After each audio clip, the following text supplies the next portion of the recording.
Easy peeps. Today I wanted to speak about knowledge. You know, the idea that we have about knowledge is, it doesn't matter where you go in the world, right? It doesn't matter the furthest corners of the planet. It really doesn't matter. It doesn't matter whether you went out into the universe, onto different planets, whatever, anywhere that there are species and inhabitants, that kind of, living species. We are all educated. We are all environmentally educated. And what I mean by that is we all learn from our environment. We learn from the people that we're close to. We learn from our parents and our families. We learn from society, through schooling and that sort of kind of education. So we're we're given all this knowledge. This knowledge that we then continue to utilize for the rest of our lives, basically, as a means, if you like, for survival. And so obviously, we come into the world as infants, as babies, and through our development, we pick up more and more information. We pick up more knowledge as we go through life. Now, my perspective on this is that, I sort of see things from, I'm practicing seeing things from what I call a oneness perspective. So, that is to say that all things that there are to know, all things that there is to know, all things that we experience through our sense perception, everything comes from a single source. From that single source, we have all these different cultures and all these different, you go around the world, there's different cultures, different ways of living and different ideals and all the rest of it. We all sort of learn to develop our way of interpreting this single source, this source of oneness. But it doesn't remove the fact that this source is always there. The source is all there is. All there is this source, this single source. And in scientific terms, there's all kinds of ways of describing it. I'm sure that it's been called the unified field or something like that. People call it source. People call it, you could call it energy or however you choose to describe it. But for me, there's a single source, and all things are derived from that single source.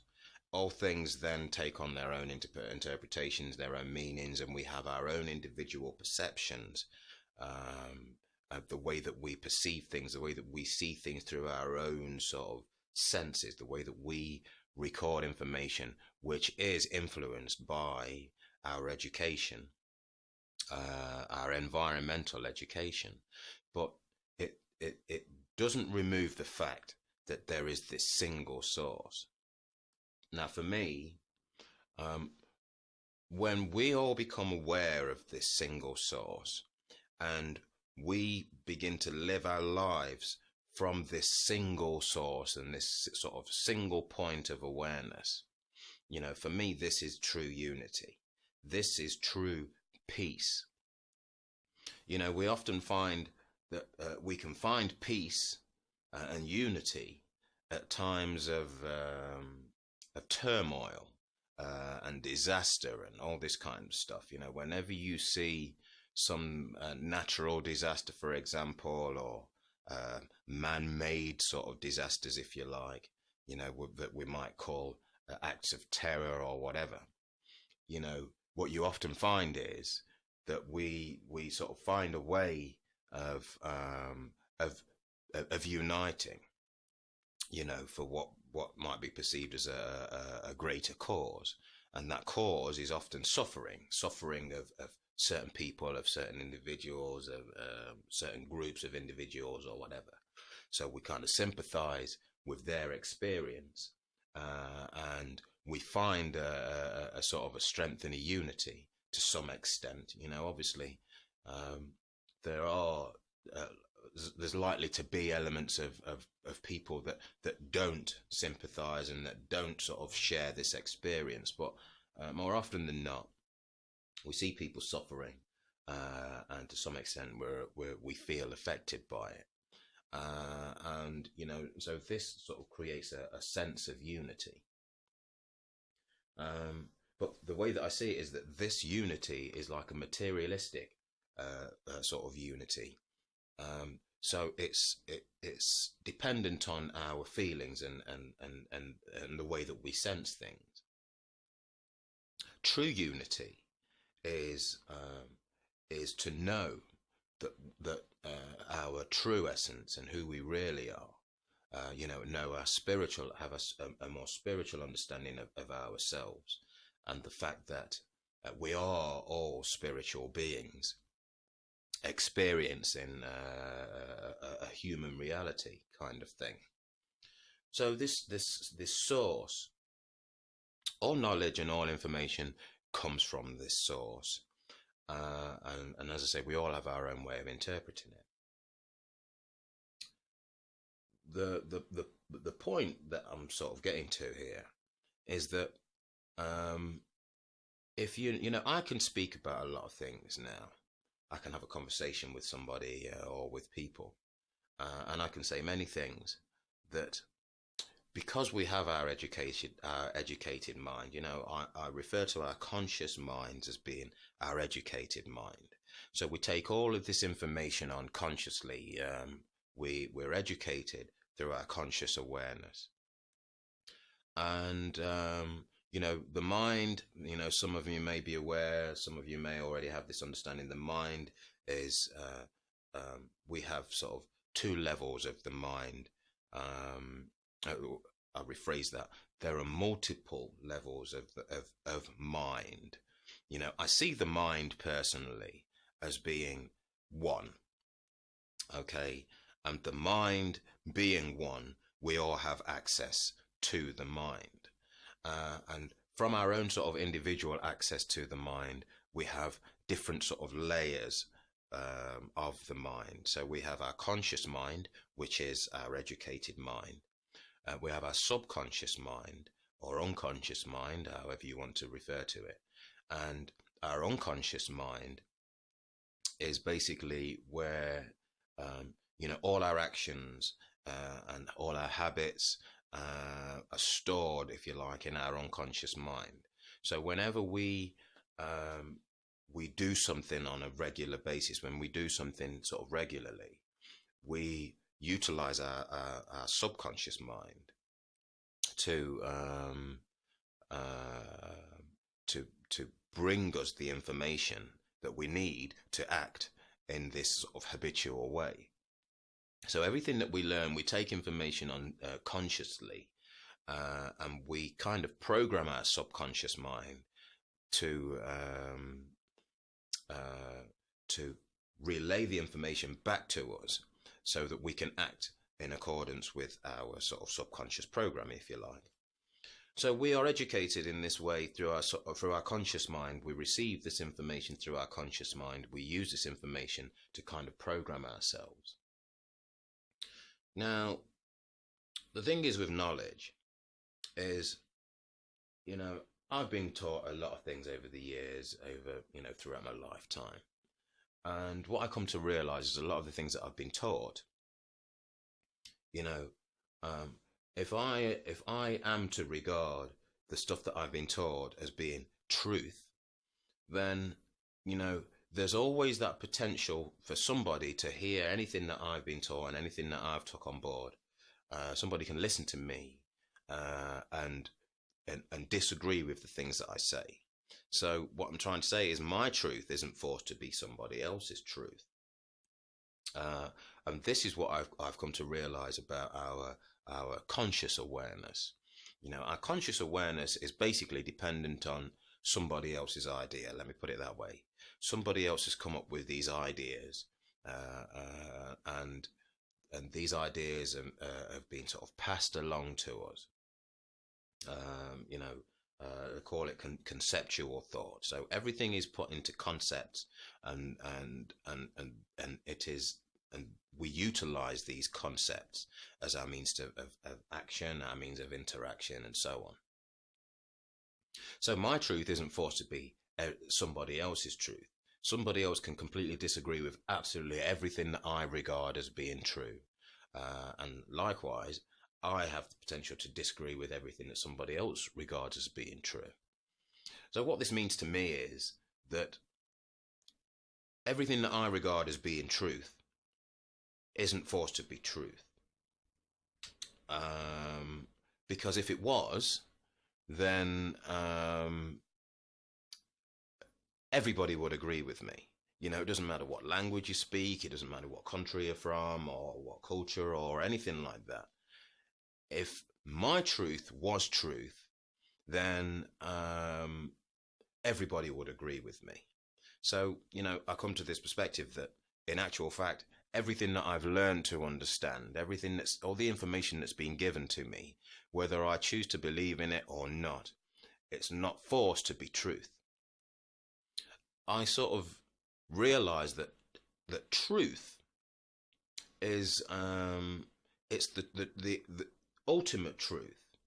You can't put the ultimate truth into words, because the moment that you put it into words, it becomes a perspective. It becomes your perception of this ultimate truth, and that's when it can be questioned. That's when it can be argued, and so on.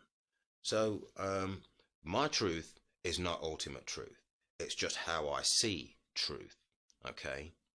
So if I seeing things from this perspective that there is a single source, and this single source is ultimate truth. Okay. And I know this single source. So the moment that I try to speak about the single source, I can say all kinds of words and I can give all kinds of descriptives and so on and so on. And if we only listen to this information, if we only listen to what I have to say, with utilizing our conscious mind, our educated mind, then we're going to try to find things that we can challenge. We're going to try to find things that we can challenge, or things that we can agree with, things that we can accept, things that we choose to reject, and so on.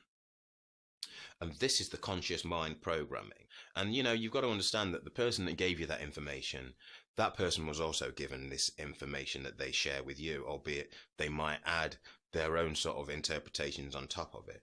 So, in truth, it doesn't matter where I get my information from, it doesn't matter where this knowledge comes from. It's only somebody else's word is what I'm trying to say. And somebody else's word can always be questioned. So we have to find a way of stripping away these layers.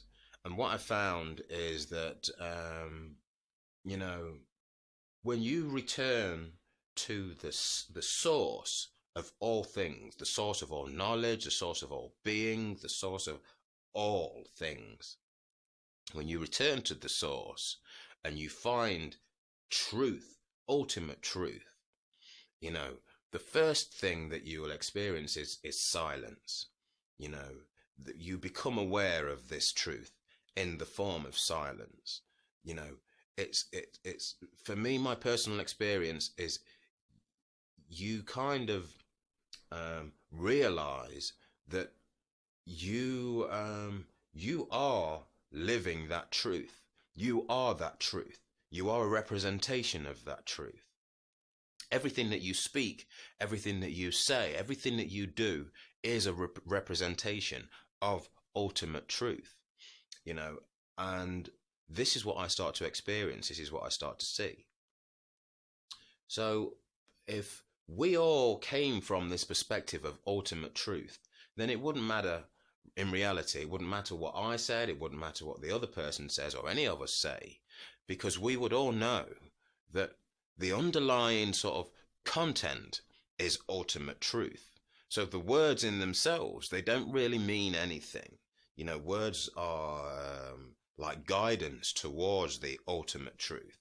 So I could listen to somebody with an explanation, and their sort of their direction is towards ultimate truth. And then from that perspective, it wouldn't matter what words they used, because I would understand exactly where this person is coming from with the information that they're sharing. So I've kind of put together a poem. I wrote this poem that I wanted to share today, that I want to share. And and it's something to think about. And again, like I say, you might agree with what I'm saying, you might disagree or whatever, which is entirely up to you. But it's to understand that our choice to agree and our choice to disagree is coming from our conscious awareness. Subconsciously, beyond our conscious awareness, we have the, we receive guidance. I call it wisdom from within. And, we have this wisdom. I kind of come to this perspective that everything that I've learned, all the information that I've been given, and all this knowledge that I have, and, that I've amassed over my years, over my lifetime, at one point, I could have said, well, my education, I shouldn't have been educated in this way. It's wrong that I've been shown this and that I've gone through this experience and blah, blah, blah, blah, blah. But I see things from the position of karma. And my whole life experience is the result of my karma, and my karma is what I bring into this world. This is kind of like my possession, if you like, that I bring into this world with me as a spiritual being placed into this physical body. I bring with me my karma. And my karma is basically the result of the actions that I've taken in previous lives, in previous existences. So, it's not to say that there's, some people say there's good karma and there's bad karma. Well, personally, I don't see good karma and bad karma. I just see karma. So if I set wheels into motion at some point in any of my previous existences, then once I set those wheels into motion, those wheels have to continue to run their course. So then I come into this experience and into this life experience, this my present existence. And I have certain experiences, I have certain ways of seeing things, certain interactions, and so on and so forth, which are all, as I personally see it, extensions of my own karmic lessons, I suppose, that I have to experience. I have to go through these experiences. They will be presented to me in one way or another. I have to go through these because of things that I have done and wheels that I've set into motion previously. And, karma to me, it doesn't necessarily have to be a physical action. Karma is, for me, is a thought. It's as simple as a thought that we focus on. So, thoughts can come and go. We don't have to focus on every single thought. But the moment that we focus on a thought, to me, I refer to it as being an energized thought. As soon as we apply focus to this thought, we energize the thought. Once we energize the thought, then it adds to our karmic experience. So for me, we come into this life experience, we have our karmic experiences that we have to go through. We have to go through these experiences. And where we create our own problems, if you like, is because we judge our karmic experience, and this is through a lack of awareness. Now, I could say, well, I should have been taught this and I should have been shown that and I should have been sort of guided in certain ways and so on and so on. But to me, to think like that goes against my karmic experience, because then this is like putting the responsibility onto my environment to make everything right for me. Personally, I see that, from a perspective of oneness, it's my responsibility to make everything right for myself. So it's like, I've used this sort of explanation. I was speaking to somebody else. If I step out of my front door and I and somebody is riding a push bike along the pavement, and this person runs into me, it's the moment I step out of my front door, I have two choices on how I can approach this. The first choice is I can blame this person. I can sort of have a go at this person for, what are you doing riding on the pavement? You're supposed to be riding on the road. What do you think you're doing? You crazy, you fool, whatever. And I can, I can then project my perspective onto this person. I can blame this person for causing my discomfort, for doing what I perceive to be wrong. You shouldn't be riding on the pavement, yeah? But then alternatively, I could step out of the door and this person rides past and he runs into me on his push bike. And I can accept that actually. And, this might sound really far-fetched, but it's something that I personally believe is well worth thinking about. I can think, I can step out my front door, this person goes past, runs into me. And I can take a step back and think to myself, well, you know what? This person's riding his bike on the pavement because this person believes that this is the right thing for them to do. Okay? So, my responsibility is how I choose to see it and how I choose to deal with it. And if I choose to say that, okay, this person has their own perspective, this person sees things through their own sort of perspective of seeing things, and this person believes that they are in the right, who am I really to challenge that? So instead of me pointing the finger of blame and saying this person's in the wrong for riding on the pavement, I could actually say to myself, well, you know what?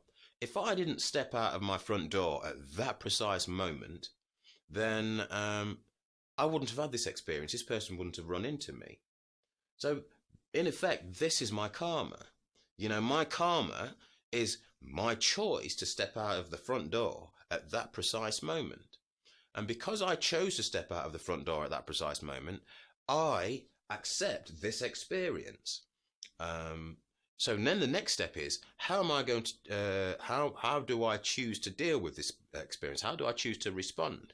If I'm going to be responsible for myself, then this responsibility is, what it says to me is that I have to find peace in every moment.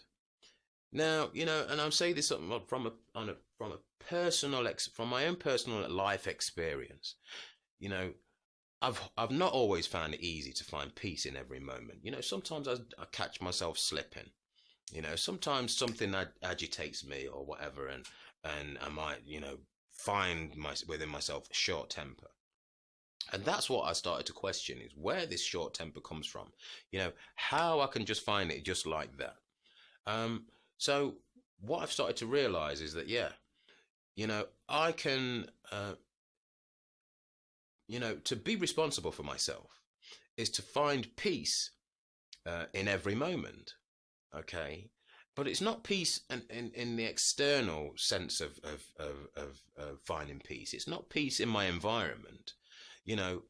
Peace in my environment is then dependent on everybody else being at peace. Okay. It means that everybody has to be at peace for me to be at peace. But what my own personal perspective is that peace, it has to be an inner experience. So if I have this experience where I step out the front door and this person runs into me or whatever, then and I feel myself getting angry or agitated about this experience, then I'm moving away from peace. Okay? So rather than me rise to this experience with anger or with judgment or whatever, I can step back and I can say to myself, if I pursue that route, then I'm moving away from peace. So what would bring me peace in this moment? And what I realize is that ultimately, to find peace in every moment is to be truly responsible for yourself, which is to say that you want what is best for yourself, which is peace. You know, you don't want your heart to be racing in anxiety and stress levels racing and all this kind of stuff. Your heartbeat's pounding and your head's throbbing because there's so much activity going on. There's miscommunications going on all over the place. Your body's trying to deal with all these kind of things and all these kind of elements in a stressful manner because and this is inner turmoil. So it's to restore peace, and to restore peace is to be truly responsible for yourself. So this is what I'm trying to say here is that if to understand karma is to know that, yeah, I could step out the front door and I could have a go at this person for running into me, but then as soon as I've done that, it's this whole experience is out of my hands, okay? Because I have no idea how this person's going to react to me giving him a piece of my mind, or her giving them a piece of my mind, because they've put me through this experience, because I've had this experience with them. I have no idea. You know, if I decide to say something and they decide to throw the bike on the floor and come and pin me against the wall, that's my karma, okay?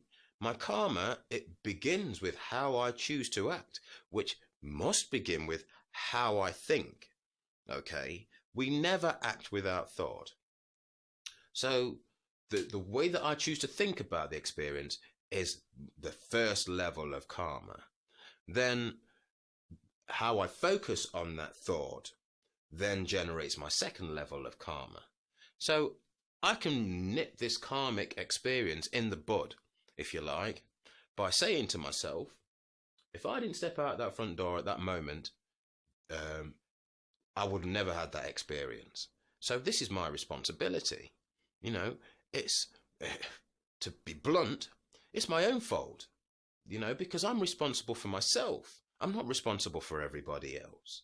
So because I can accept it's my own fault, then this is something that I can put right within myself. And I can say to myself, well, all right then, if I didn't step out the door at that time, this experience would have never happened. So I let it go.